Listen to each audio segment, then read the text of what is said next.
ग्रहों की गणना अद्भुत रूप से एक योग बना रही है।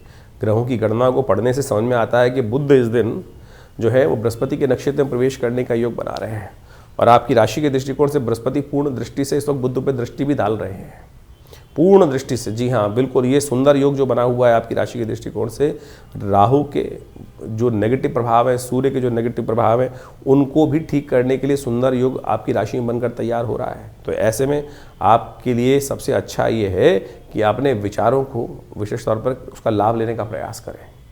ये बुद्धि को भी ठीक करेगा, लाभ को भी रास्ता बनाने का रास्ता कहीं ना कहीं देता रहेगा। तो बृहस्पति के साथ में आने के कारण से आपके लिए सुंदर योग बनकर तैयार हो गया है। इस समय चतुर्ग्रही योग आपकी राशि में जो बनकर तैयार है वो कहीं ना कहीं थोड़ा सा मन को भटका भी सकता है। क्या होता है कि कई बार बुद्धि ज़्यादा काम करने लगती है तो उस समय फिलोसफिकल व्यक्ति ज़्यादा हो जाता है। तो ऐसे में बहुत ज़्यादा फिलोसफिकल बातों को ना ध्यान दें, इस बात प्रैक्टिकल सोच करने की ज़रूरत है। प्रैक्टिकल सोच जिस प्रकार से समय है, आपकी बुद्धि सही दिशा में सोचती दिखाई दे रही है, लेकिन अत्यधिक चिंतन से बचते हुए कार्य करेंगे तो अच्छा रहेगा। जितना ज़रूरी है उतना ही विचार करके कार्य करने का प्रयास करें, जो आपकी आयु है उसके अनुसार से कार्य करने का प्रयास करें तो अच्छा रहेगा आपके लिए।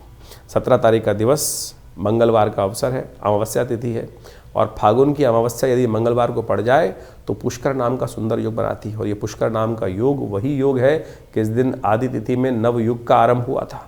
ऐसे में ग्रह नक्षत्रों के दृष्टिकोण से आपकी राशि में राजयोग बनकर बहुत सुंदर रूप से तैयार हो रहा है, जो आपकी अपनी बुद्धि से रास्ता देने को तैयार है, आपके लिए उम्मीद लाभ खोलने को तैयार है। तो किस्मत जगाने को तैयार ग्रह है, जो आने वाले 2-3 दिनों के लिए खासतौर पर बहुत अच्छी रास्ते आपके लिए बन रहे हैं। केवल प्रभु की कृपा थोड़ी प्राप्त करने का प्रयास करें। बृहस्पति महाराज भाग्य में बैठे हैं और वो भाग्य जगाने के लिए थोड़ी सी सहायता की आवश्यकता है। मंगल भी ताकत में है, तो थोड़ा सा विशेष तौर पे आज की तिथि के महत्व को समझें, जो लिंग पुराण के अंदर उसके महत्व को समझाया है। अद्भुत योग है आज की राशि के दृष्टिकोण से। यदि पूर्वजों का आशीर्वाद मिल जाए, पितरों का आशीर्वाद आज की शुभ तिथि में मिल जाए, होमवती अमावस्या योग पड़ रहा है जो ये बहुत शुभ है। फागुन मास की अमावस्या शास्त्र के दृष्टिकोण से कहा जाती है कि यदि मंगलवार को पड़ जाए तो ये कहीं ना कहीं बहुत सुंदर योग बनाती है। और इस योग के अंदर, शास्त्र के अंदर कहा जाता है कि उड़द की दाल और दही का दान करने से, उड़द की दाल और दही का, क्योंकि इस दिन युग भी आरंभ हुआ था।